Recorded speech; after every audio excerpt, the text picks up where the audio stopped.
My job was to walk where the mines were, and the dead were already waiting. That was where she liked to appear, just beyond the safe path. Just far enough that a man had to trust me more than his fear. They keep telling me the light in the hallway is just a motion sensor.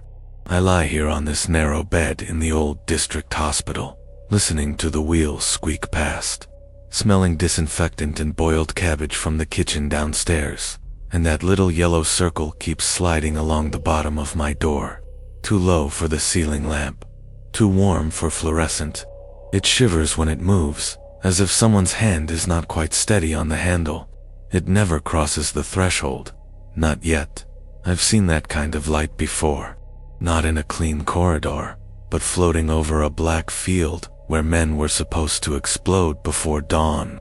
The last time I said keep going, when she stopped, 4 of them didn't make it back. I close my eyes, and the smell shifts. Not bleach now. Kerosene, damp wool, frozen earth turned up by shovels. Marek, the nurse, taps with her knuckles. Too high, 3 polite knocks. I'm not listening to her. I'm listening to the other sound. Glass ticking softly against metal with each step. The faint hiss of a wick turned too low. Sand crunching under boots where there should be linoleum. The first time I see her, I am 19, somewhere in the snow near the sand, and my boots are full of melting slush. We are in the pine belt south of Lublin, near a village the Germans renamed on their maps because they couldn't say the Polish. To me, it will always be Glusza, a deaf place. The village, where people speak quietly even in summer. Move, Marek, you'll freeze into the path, Yannick says. He shoulders past me on the narrow track, his Sten gun slung casual, wool cap pulled down over his ears. He smells like tobacco and horse sweat. He always walks too close to the edge of whatever we call safe. The moon is thin. The snow has that gray shine it gets when it has been trampled and frozen and dusted again. The path between the trees is a dirty stripe where dozens of boots have gone through. Off it, the snow looks soft, untouched, inviting. That snow will take your leg, if you're lucky. Your life, if you're not. Eyes on the sticks, I mutter. My teeth chatter on the last word. Thin birch twigs, cut at an angle, stick up along the path. My work from the afternoon. Each one marks a safe step between the shoe mines. We didn't have time to lift. Stashik Maly breathes steam behind me. He taps the butt of his rifle against his hip, a nervous rhythm. I don't like it, he whispers. Feels like walking through a graveyard. That's because it is, Yannick says over his shoulder. We just haven't put the crosses up yet. I hiss at him to shut up, but he only grins, teeth flashing for a second. He has a gap between the front ones where a German rifle butt kissed his mouth last year. When he laughs, a little whistling noise comes out, especially in the cold. Up ahead, someone hums. A few soft notes, almost like a lullaby. It floats back along the column, mixing with the squeak of leather straps and the faint clink of metal. Basia, stop it, our commander says quietly. You'll bring wolves. It's not me, she answers.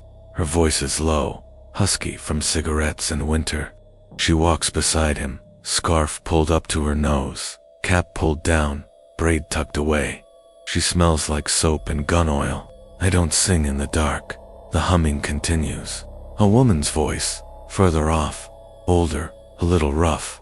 It comes from somewhere ahead and to the right, beyond the marked path, where my sticks do not go.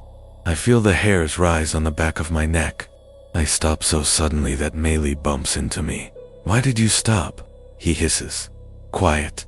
I tilt my head. The sound threads through the trees. The notes are familiar, but I can't place them. Not a church hymn, not any soldier's song. Something we heard in kitchens when we were too small to reach the table. Yannick peers past me. Probably some village crone, he says. You know how they are.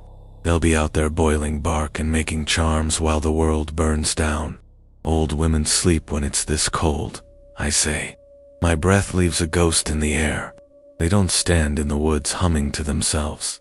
Maybe she's waiting for someone, Basia says. She sounds like she regrets opening her mouth as soon as she says it. Soldiers shift. Leather creaks, a boot scuffs snow off the path and back again. That humming goes on, then breaks into words, too soft to understand, and then the light appears. It is not strong, not like a torch or a German patrol lamp. A small yellow bead hangs in the dark between the trees, maybe 20 meters away, maybe 30. It moves slightly, as if correcting for each step. Lantern, Maly breathes. Who the hell uses a lantern now? Our commander Ojisik Conrad raises his hand without looking back. The column stills. He is a broad man with a shaved head, just beginning to fuzz again, a thick scarf around his neck. His hand goes to the pistol at his belt. That's not a German light, Yannick says softly. They don't like yellow. Too pretty. They like white and harsh. Could be a farmer checking traps, Basia offers. In a mine belt, I mutter. I squint. The lantern is exactly at the height of a hand held low. It bobs gently, side to side. Behind it, something darker moves, but my eyes won't catch it. It's like trying to look straight at a floater in your own vision. The humming stops. The light swings once, left, right, left. Then it turns, a slow arc, and starts to move away, deeper into the trees, parallel to our path, but not on it. The snow does not crunch. The mines do not pop. Stay on the line, I whisper. My voice is too loud in my own ears. No one answers. They watch the light until it disappears behind the thicker trunks. The dark settles back in, heavier than before. Later, back at the farm where we sleep, the old woman at the stove spits on the floor when we mention it. You saw her, she says. Her hands are cracked and red from work. She stirs a pot of something thin and gray, the steam smelling of cabbage and bones. Latarnikowa Baba, lantern woman. She belongs to this wood. She walks where the dead lie, and the living shouldn't. Maly glances at me. I can see the question in his eyes. She's an old wives' tale, Yannick says, tearing bread with his fingers. He dips it into the pot and stuffs his mouth. A trick to keep children from wandering too far. The old woman snorts. Her shawl slips off one shoulder. Under it, the collar of her dress is dark with old sweat. Children wander anyway. Men follow. She is for them. For who? I ask. She looks straight at me. Her eyes are pale blue, cloudy but sharp in the middle. For those who think they know where the safe path lies. The stove pops. The wind pushes at the window, rattling the frame. In my boots, my toes throb and itch with returning blood. I stare at the steam and remember that humming, threading through the trees where my sticks did not go. In the hospital now, the radiator clicks and hisses. It smells of dust and cooked paint. The light under the door slides back, stops, and quivers. Mr. Zalewski, it's time, the nurse says. We need to get you up. Wash, wash. Such a small word. It sloshes the years back into the tray at the foot of my bed. I'm fine, I bark. My voice scrapes my throat. Later, she sighs on the other side of the door. Papers rustle. The doctor wants you moving. We don't want clots. I don't tell her that the last time I followed a woman with light toward white tiles, I stepped past 3 men who did not come back. I don't tell her that I hear glass tapping lightly against metal in her footsteps now. I said later. There is a pause, longer than politeness allows. Then the soft squeak of wheels recedes. The hallway motion light clicks off. Darkness presses against the crack under the door. Then it comes back. Lower. Warmer. Flickering. In Glusza, the winter, we met Lantern Woman. The Germans start laying more mines. We watch them from the tree line. Bellies in the snow. Field glasses passed back and forth. Shuts 'em in again, I say quietly. Wooden box. Bastards learn fast. Harder to find. They learn. We learn, Conrad mutters. He lies beside me, elbows planted, binoculars steady. That's why I keep you fed, Marek. You have good eyes. Good eyes do nothing for you in whiteout ground and bad maps. Good eyes can't see the wire inside the snow until someone's foot catches it. We scribble what we can in a notebook. Rows of little X's, arrows, shaded patches. It will be wrong before the ink dries. Tanks and boots and rain shift everything. Back at the barn, I sit on an overturned crate, with the notebook on my knees. The lantern overhead smokes, filling the air with a greasy smell. Basia sits against the wall, knees drawn up, boots off, massaging her feet. Her stockings have more darning than original wool. You keep drawing the same field, she says. It never looks like the real one. That's the point, I answer. Every time I think I understand, the ground changes. The ground doesn't change. She winces as she pulls a thread from a blister. They just bury more hatred in it. I don't argue. I tap the pencil against the paper and try to draw the trees as they really stand. The ditch, the fence posts. My hand keeps wanting to put a light in the corner, a small circle above a crooked line, like a child's drawing of a lantern. Stop that. I scrub it out. The paper tears a little. Later, when the men pass a bottle, they talk about her. Because it is easier to talk about a ghost than about a man blown apart in the E-line last week.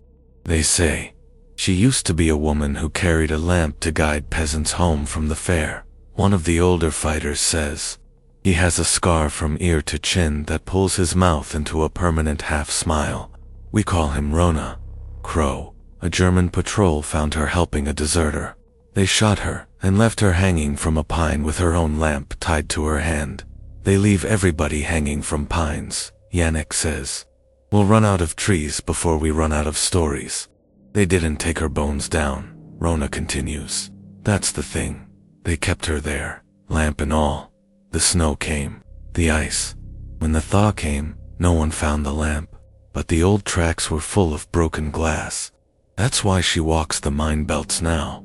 She knows where the Germans put their teeth. She wants company. Basia rolls her eyes, but her hands are very still on her shins. Have you seen her? Maly asks. His fingers worry the edge of a cigarette paper. Rona looks at me. Your boy did. He just hasn't decided what he saw yet. I look down at the notebook. The pencil trembles in my hand.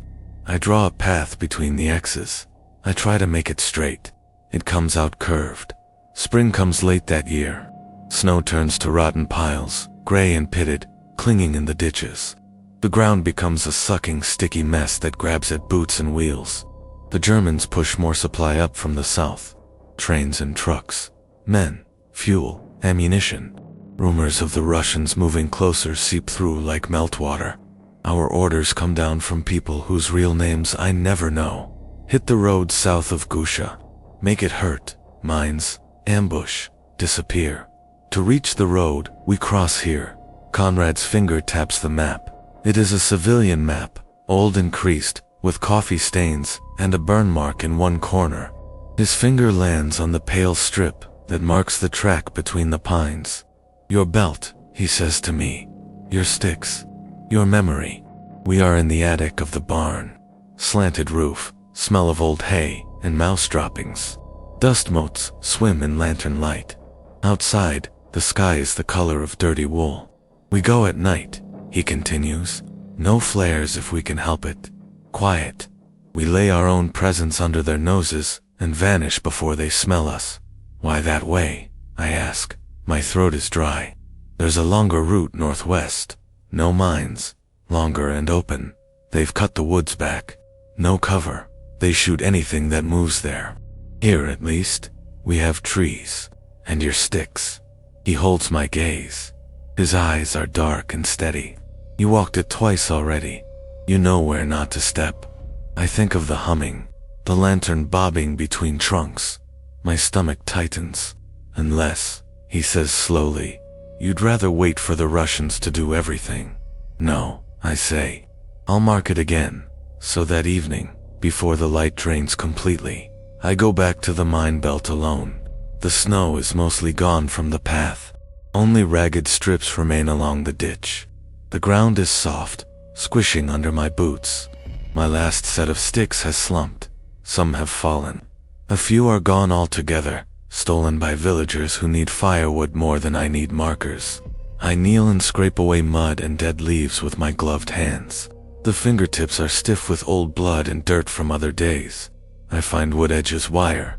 the hard cold disc of a teller mine where I expect it. I move my sticks, plant new ones. The thin birch rods look ridiculous against the mass of the forest. A crow calls somewhere above. The air smells of thaw and rot and something else. Kerosene, faint as a memory. Go home, boy, I start. The voice is behind me. I twist on my knees and almost lose my balance. An old man stands by the nearest tree, his cap in his hand, gray hair plastered to his head with sweat or melt water. His coat is patched, boots muddy, trousers tied with string around his ankles. I live here, I say, heart pounding. This is my home. He shakes his head. Your home is wherever you survive long enough to die in bed. This is the Germans' graveyard now. You dig in their graveyard. They dig you into it. I'm moving their teeth, I say. For our own. He spits. The spittle hangs stringy from his lips before he wipes it away with the back of his hand. Even the wolves don't walk there after dark, he says, nodding at the path. She walks there. You follow her, you won't need a grave. There'll be nothing left to plant. Who? I ask, though I know. He lifts his eyes, past me, into the gloom under the branches. He crosses himself quickly, fingers jerking. If you hear her, don't hum along, he says. If you see her lamp, don't trust shadows. They lie. By the time I stand, he is gone. No footprints on the side I didn't mark. Only mine in the soft earth and the faint depressions where snow collapsed last month over buried metal. The night we go through, the moon is just a smear behind clouds. We move in single file. My sticks are ghostly in the dark, pale against the darker ground. I lead. Conrad is behind me, his hand sometimes brushing the back of my coat when the path twists. Behind him, Basia, then Yannick, then Rona, then Maly, then the others. 12 of us total. Left, I whisper when the path shifts around a cluster of mines. 3 steps. Now straight. Watch the ditch. Our breaths are loud in the stillness. Twigs crack softly under our soles. Somewhere far off, a dog barks, then another. A truck growls faintly on the road we want to reach. I count my steps. 8 from that rock to the stump.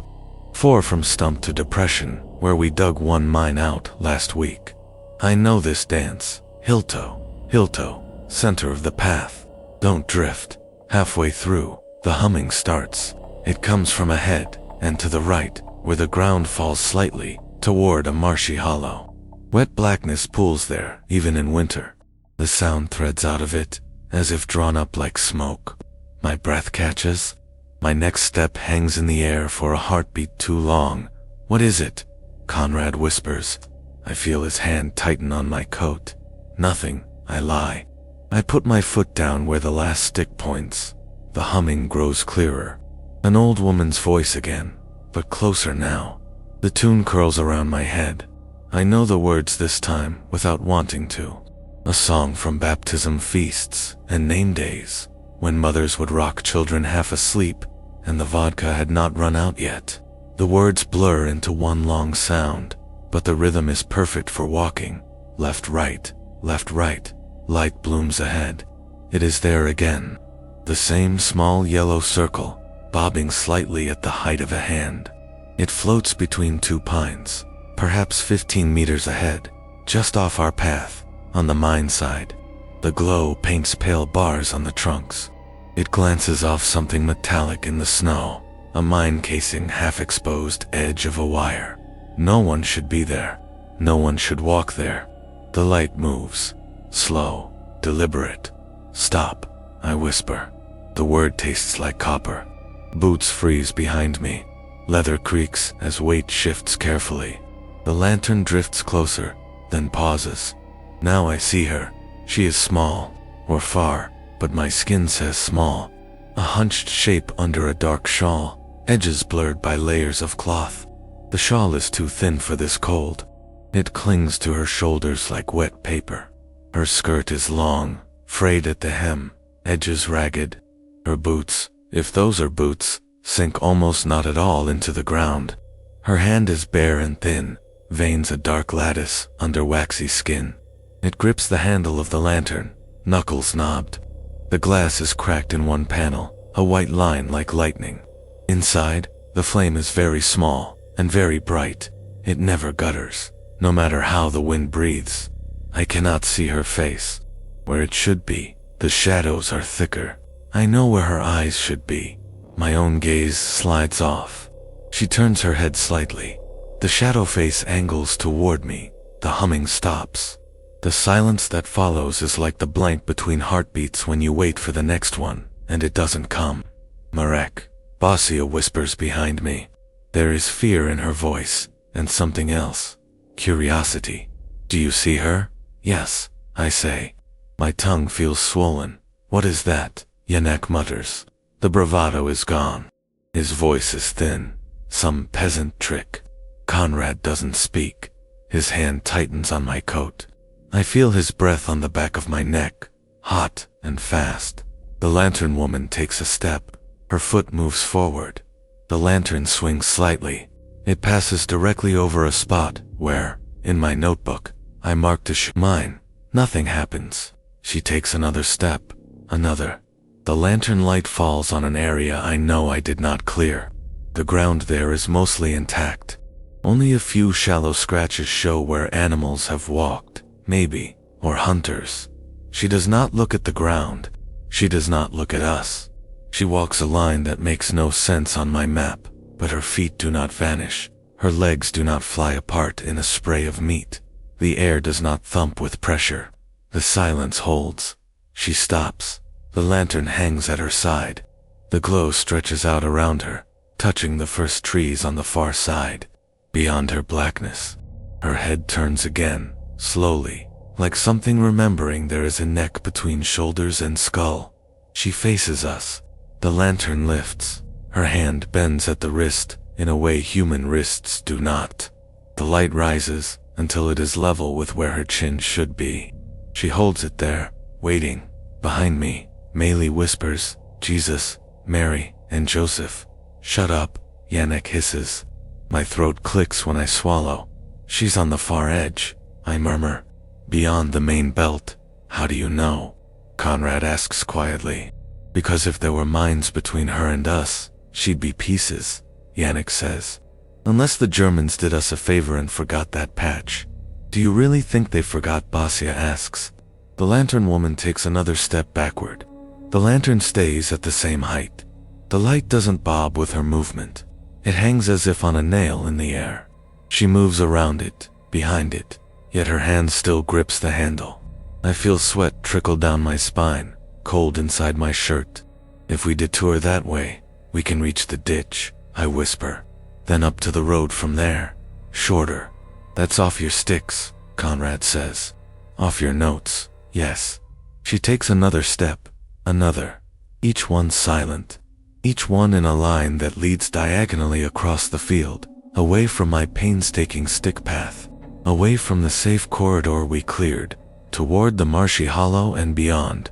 She is drawing a new path, or revealing an old one I refuse to see. How much time do we have until the convoy? Comrade asks. Half an hour, Basia answers. She checks her watch by cupping her hand around the face, keeping the faint reflective glow to herself. We go my way, I say. The words leave my mouth before I know I've decided. We follow her. What? Janek's voice cracks. She walks where it doesn't blow. I say, you saw? She walked straight through the mess and nothing went off. It's either a clear strip or... I don't finish. I stamp the heel of my boot gently into the center of the path, where we know it is safe, where we have proof. The ground accepts it with a wet squelch. Or what? Maly whispers. Or we're already dead, I say. My voice is flat. Comrade is quiet for 3 breaths. 4. His hand lets go of my coat. All right, he says. We follow her line. Marek goes first. You put your feet exactly where you see the lantern last touch the ground. No one drifts. No one tries to be clever. If anyone panics, I shoot him before the mines do. Understood? A tight chorus of whispers. Yes, understood. Jesus. Quiet. The lantern woman turns. She resumes walking, slow and deliberate, diagonal through the dark. Her skirt brushes through low brush without bending it. Her boots barely sink. I step off my stick-marked path into the German minefield. The ground feels no different. It is still soft, still swollen with thaw water. My boot sole presses down. I imagine mechanisms buried centimeters beneath me, little teeth waiting to bite the first thing touching their pressure plates after weeks of stillness. Nothing moves, nothing pops. I lift my other foot and place it where her lantern brushed the snow a heartbeat ago. Behind me, 12 boots search for the exact same print in the dark. Step, breathe, listen. The humming starts again, faint, threading between my steps. I realize it's coming from my own throat. The old melody leaks out without permission. I clamp my teeth shut. It doesn't stop entirely. It just moves deeper, under my tongue, in the bones around my ears. She glides ahead. Her distance from us never changes, though we are moving as fast as we dare. The lantern light keeps the same size in my vision, always just far enough that I can't see her face. Once, on my left, a pale circle of metal gleams in the mud where the lantern's edge reaches. Tell her mine. My right foot hovers over it for a fraction of a second before my knee buckles and I shift weight away. I hear a strangled noise behind me.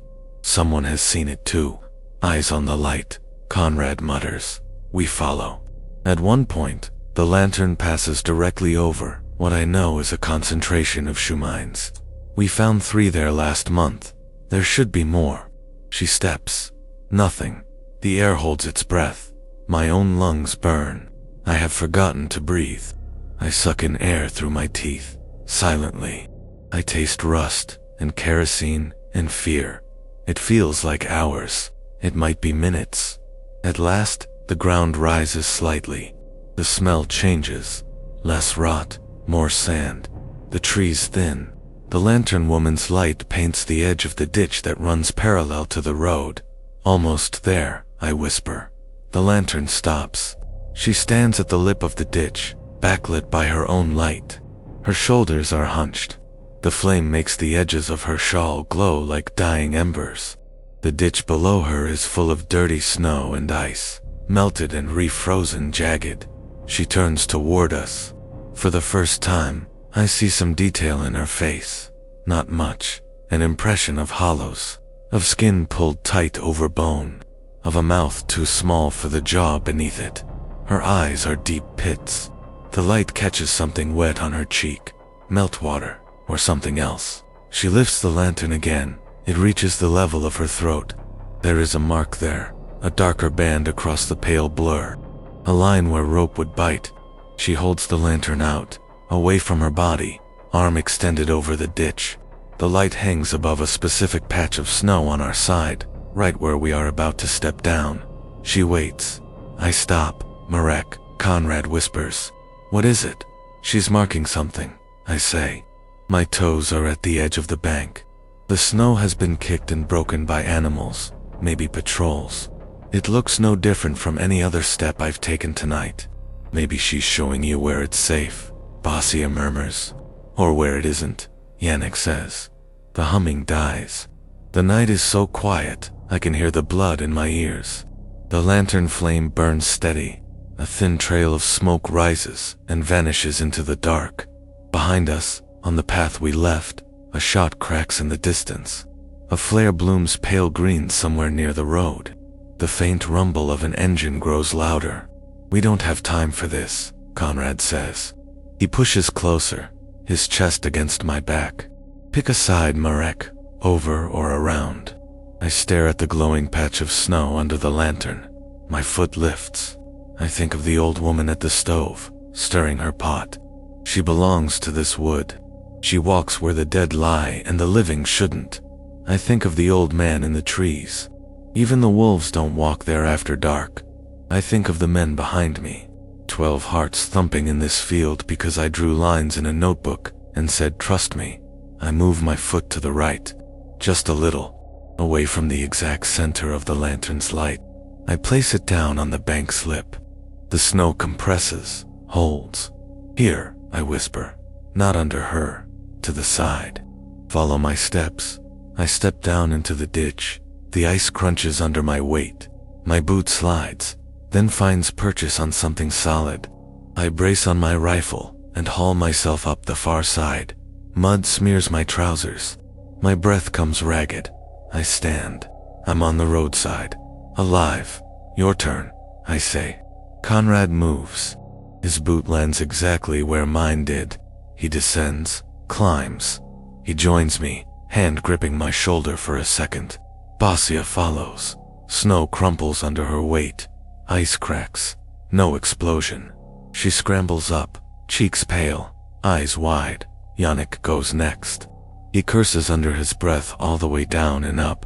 He stumbles at the top, catches himself on my arm. I smell tobacco and fierce sweat. One by one, they cross. Rona, 2 others. Each time, I flinch, waiting for the blast. Each time, it doesn't come. The lantern does not move. It hangs over its chosen patch like a quiet question. Maly hesitates at the edge. Come on, I whisper. Same path. You're light as a chicken. If it held me, it will hold you. He looks down at his boots, then at me, then at the lantern. Marek, he says softly. Maybe she's telling us where to avoid. Maybe you stepped past it by accident and... Stop thinking, I snap. Just do what I did. He swallows. His Adam's apple bobs. He nods. He places his foot where mine was. The snow sinks, holds. He lets out a breathy laugh that sounds too high in his throat. He takes another step into the ditch. His heel slides. It is a small thing, a tiny slip. His boot skids sideways, maybe 15 centimeters, maybe less. His weight shifts. I see it. I open my mouth. Don't. The world turns white.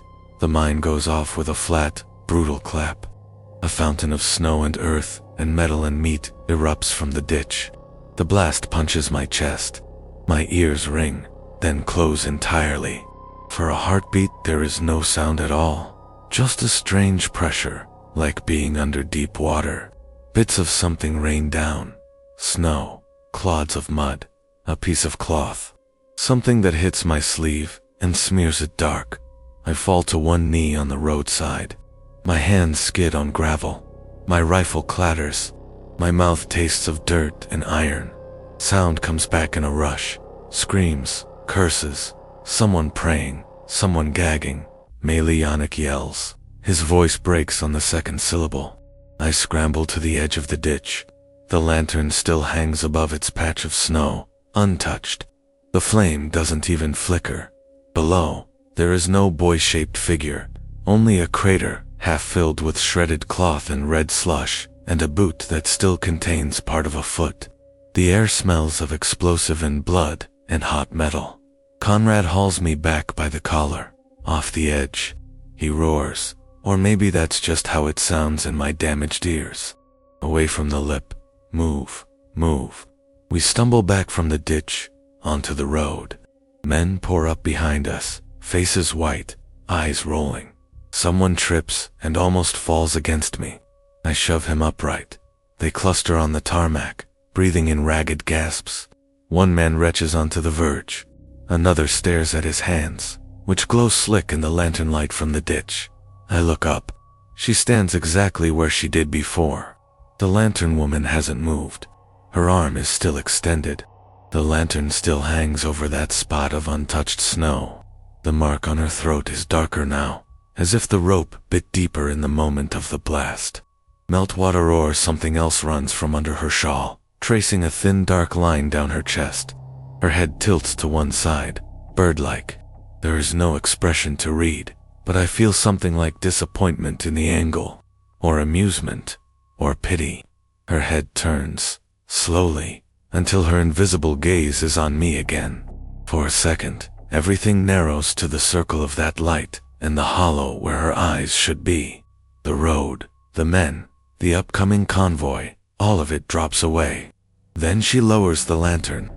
The flame shrinks, then swells, then, without any wind, goes out. The dark slams in. We have work to do, Conrad says. His voice is hoarse. He wipes something off his cheek with the back of his hand. It leaves a streak, Lay the charges. We didn't come here for stories. We lay them. My hands move by themselves. 2 men stay by the ditch, watching their footing with a terror so bright, I can smell it. The rest of us run along the verge, planting our own teeth under the surface of the road. Each shovel cut, each twist of wire, feels like blasphemy now, burying more killing into a ground that has just taken a boy for a 15-centimeter mistake. We withdraw into the trees. We wait. The convoy comes. Trucks. An armored car. Men with guns. The explosion takes them in the second vehicle. Fire rolls down the column. Secondary blasts pop and strobe. The night fills with engine howls and screams, and the crack of splitting metal. In the glow, I see her again, just for a heartbeat. Standing at the edge of the ditch, lantern lit anew, watching the road burn. The light dances in the cracked glass. When it is over, when the German survivors are crawling and screaming, and our men are firing from the trees and then melting away. When the smoke hangs low over the torn tarmac, I look back, just once. She is gone. We don't retrieve what's left of Maly. There is too little, and too many secondary charges still unexploded. We marked the place on my notebook with a small cross and a note. Minefield took him. My foot wrote the words. My stomach heaved. Back at the barn, there is no singing. His mug sits on the shelf, enamel chipped, handle wired with string. His bedroll lies in the corner, still carrying the shape of his narrow shoulders, blanket folded with a care he never used for anything else. Under his pillow, we find the packet of letters he never opened, the ones from his sister. The tear marks dried on the outside tell me he didn't need to read them to know what was inside. Yannick sits on a crate and rolls a cigarette with shaking hands. You told him not to think, he says without looking at me. He listened. I say nothing. My ears still ring. Every sound comes through muffled, as if I am underwater. When I close my eyes, I see the lantern hovering over that patch of snow. Not where he stepped, where I refused to. The villagers hear about it the next day. News travels faster than trucks here. The old woman at the stove shakes her head. She tried, she says. You didn't let her. What was she trying? I ask. My voice is hoarse. To keep you to your path, she says. Not to make another. We lived, Yannick says. His laugh is sour. All of us but one. Not all of you, she says. The rest are just still walking to where you die. Some take longer. In the hospital, the drip machine next to my bed beeps. The sound is soft, insistent, like a telegraph coded into blood. My hand is mottled with blue veins and old scars. A scar along my ankle puckers when I flex my foot. A memory of shrapnel that found me 3 months later near Krasnik, when the Russians came and everything turned inside out. I reach for the water glass on the tray. It trembles in my grip. The water inside sloshes. For a second, it looks like lantern light in there, small and yellow, trapped. The door creaks. The nurse steps in, her shoes squeaking. The overhead light sputters on, washing the room pale. The glow under the door vanishes in it. I'm sorry to bother you, she says. We need to change your sheets. You changed them yesterday, I mutter. They're damp, she says. She doesn't say from sweat, or from the water I spilled last night when I heard humming in the corridor and couldn't make my fingers unclench. She moves around the bed with efficient hands. Metal rings, fabric rustles. For a second, as she bends, her hair falls forward. In the shadow of it, the shape of her neck looks wrong. Too thin. A line across it where no line should be. I blink. It's gone. Mr. Zalewski, she says. Are you all right? I followed the wrong light once, I say. I'm still trying to see where it ends. She smiles politely, not understanding, and tugs the sheet tight. We lost more men that spring, not in that field. In others, under other shells, in other ambushes. Rona took a round through the lung, watching a crossroads near WWII. Basia vanished during a liaison trip when the Germans swept a cluster of villages. Some said she got out. Some said they saw her in a truck with other prisoners. I never found out. Conrad didn't live to see the Russians. A patrol picked him off while we were crossing a ditch in broad daylight. No lantern woman then, no warning, just a crack and a red spray, and his body crumpling into the mud. I still have the pistol he gave me when we disbanded what was left of the unit. It lies in a drawer under my socks at home, wrapped in oilcloth that smells like the barn in Glusza. Years later, when the front had moved far past us, and new flags hung in Warsaw, I went back. The forest was thinner. Some of the pines had been cut, others had fallen in storms. The path was still there, fainter, overgrown in places with scrub and saplings. The ditch was full of trash now, bottles, rusted cans. Someone had dumped an old mattress in it. The mines were mostly gone. The army had come through after the war, poking and prodding and detonating what they could. But you never get them all. There are always teeth left in the jaw of the earth. I walked along the old route, notebook in hand, though I no longer needed it. The paper was brittle, ink faded. The little cross by Maly's name was still there, carved so hard into the page that it had gone through to the next leaf. I reached the spot where the ditch crosses the path. The bank had slumped. The snow was gone, replaced by weeds and mud and the mattress. The exact place where the lantern had hung was now occupied by a dead branch, sticking out of the ground like a broken arm. I stood there for a long time, waiting for something. A sound, a light, a voice, the smell of kerosene. The wind moved through the trees. Leaves rustled. Somewhere, a dog barked. Far off, a truck rattled along the new road they'd built after the war. Nothing came. I turned to go. Hush now, a voice hummed, soft and old, from somewhere behind me. The tune curled around my spine. My heart slammed against my ribs. I turned back. The ditch was empty. The light came up behind me instead, reflecting in the wet of my eyes. In the hospital room, the power goes out. It happens sometimes here, when a storm knocks something loose on the lines. The overhead light flicks, buzzes, then dies. The television in the next room clicks off mid-sentence. The hum of the ventilator down the hall stutters, then resumes on backup. My room falls into soft gray from the window. The world outside is wrapped in rain. Drops streak down the glass like long fingers. Then a new light appears. Not from the window, from the hallway. It creeps under the door, low and warm and unsteady. The smell comes with it. Not bleach now, not cooked cabbage. Kerosene, damp wool, thawed earth. My breath shortens. My fingers claw at the sheet. The cannula in my nose tugs. The monitor beside me speeds up its beeping, frantically counting heartbeats. The humming starts. Very faint. A woman's voice, cracked with age, threading through the storm noise.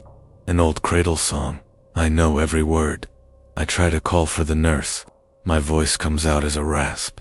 The hallway doesn't creak with responsive footsteps, only the soft tap of something hard against the floor, glass against metal.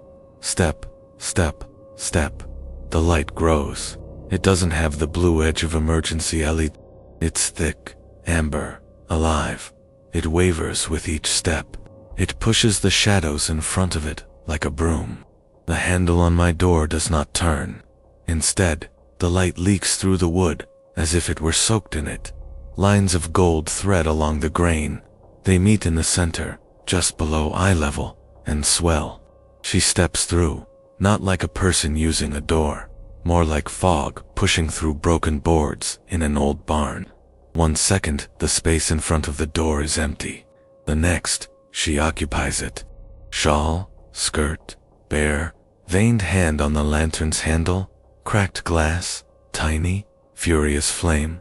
She is smaller than I remember, or I am bigger in this bed, but the shape is the same. The mark across her throat is dark, like old rope burn. Water drips from the hem of her skirt, though the floor under her remains dry. She takes a step into the room. The lantern's glow throws my shadow onto the far wall, stretched and thin. The heart monitor's beeps jitter, trying to match something else. Some older rhythm. Not here, I whisper. My voice is barely sound.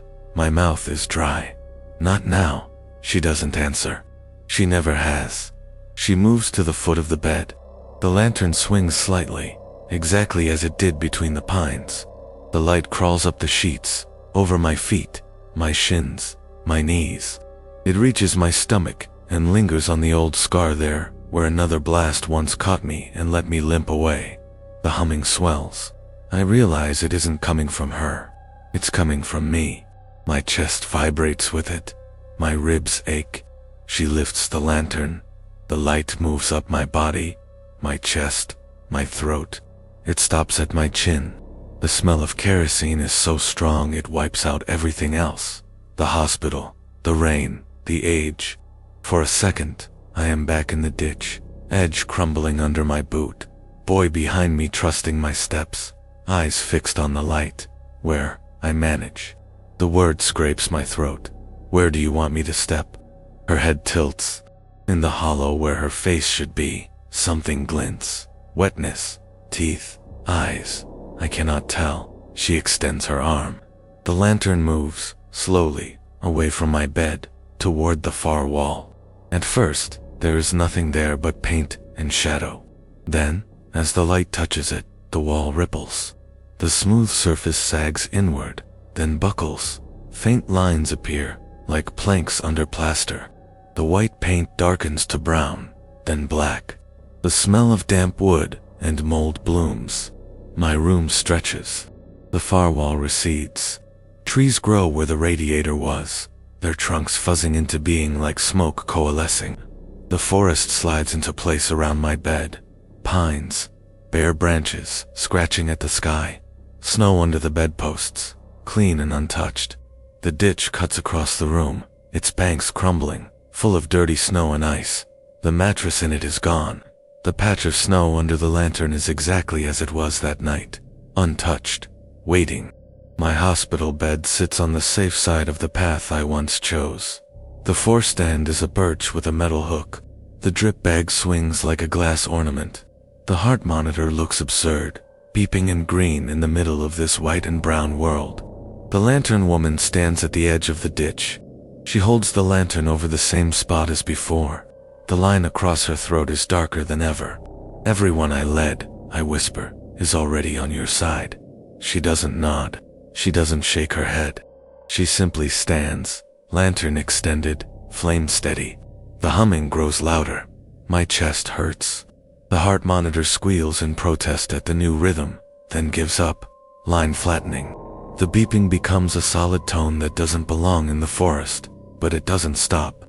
Outside, or in the memory of outside, someone shouts. Footsteps pound. The nurse, the doctor, the crash team. None of them can cross this floor now, not the way it is. I look at the patch of snow under her lantern. I remember the 15 centimeters Maly's heel slipped, the way his foot turned, the moment it took for pressure to reach the teeth below. My hand finds the rail of the bed. The metal is cold. My fingers curl around it. You tried once, I say to her, or to myself. I listened halfway. I swing my legs over the side of the bed. The floor is freezing. Snow squeaks under my bare feet. My skin shrinks from it. My toes burn. The 4-line tugs. The cannula pulls from my vein. Warmth spills down my arm. The drip bag swings wildly, rapping against the birch bark with a hollow thud. The monitor cable tears from my chest. The tone changes to one long, outraged scream. I take a step, not under the lantern, to the side. The snow compresses, holds. Her head tilts. I take another step, closer to the ditch, following the path my younger self cut years ago, the one that kept my own body intact, at a cost. The lantern stays, hovering over its chosen spot, unwavering. Behind me, the door flies open. Shapes crowd it. Faces blur. The nurse's voice spikes high. He's out of bed. Get him back. Get her words smear at the edges of my hearing. The heartbeat tone on the monitor becomes a distant alarm in another town. I reach the bank. The ditch yawns below. The snow there is dirty, churned. For a second, I see the crater again, the fragments, the boot. Then it is just ice and mud. Back, someone yells behind me. Hands grab at my gown. my shoulders. I shrugged them off. The lantern woman's arm extends further. The light moves, just a fraction, catching my bare foot, painting the veins gold. It waits over the center of the ditch bank where no one stepped that night, the spot no one trusted. I breathe in, kerosene, blood, antiseptic, pine, rain on city asphalt. All of it folds into one sharp breath. Then, I do what I didn't do before. I put my foot exactly where the light tells me. The ground gives. Not with a blast, with a slide. The bank crumbles. Snow and mud and ice peel away under my weight. My foot shoots forward into emptiness. There is a moment of falling, of weightlessness, of knowing I have left one world and not yet struck another. Hands claw at air where my shoulders were. The lantern light flares. For a second, I am not in the ditch, or the hospital, or the forest. I am between. Faces swim up. Yannick, grinning with his chipped teeth. Basia, her braid swung over one shoulder, cigarette in hand. Rona, with his sideways smile. Maly, eyes wide, cheeks still rounded with youth, boot crooked on his ankle. They stand on the far side of some invisible line. Behind them, trees, snow, tracks. Behind them, a light I do not want to look at because I will spend the rest of my fear trying to reach it. Their mouths move. I don't hear words, just the hum of an old song. The lantern woman steps into my fall, interposing the cracked glass between me and whatever waits below. The flame fills my vision. In the corridor outside room 14, the nurses slam a crash cart into the wall. A tray falls, clattering, instruments ringing on tile. A doctor shouts for adrenaline, for paddles, for order. Inside room 14, the power comes back on. The overhead light buzzes, flickers, then steadies. The heart monitor's screen glows green again, its line flat and uncompromising. The bed is empty. Cold water pools on the floor beside it, in the shape of bare footprints leading toward the far wall and stopping at the radiator. On the wall above that spot, someone has scratched a small crooked cross into the paint. The plaster around it is slightly charred, as if from a long-forgotten wick. If you want more stories that stay in the dark with you after the screen goes black, then listen again when the lights flicker. For the men of the Armia Krajowa units around Glusza and the Lublin forests. 1943-44, and for all who never found the safe path home.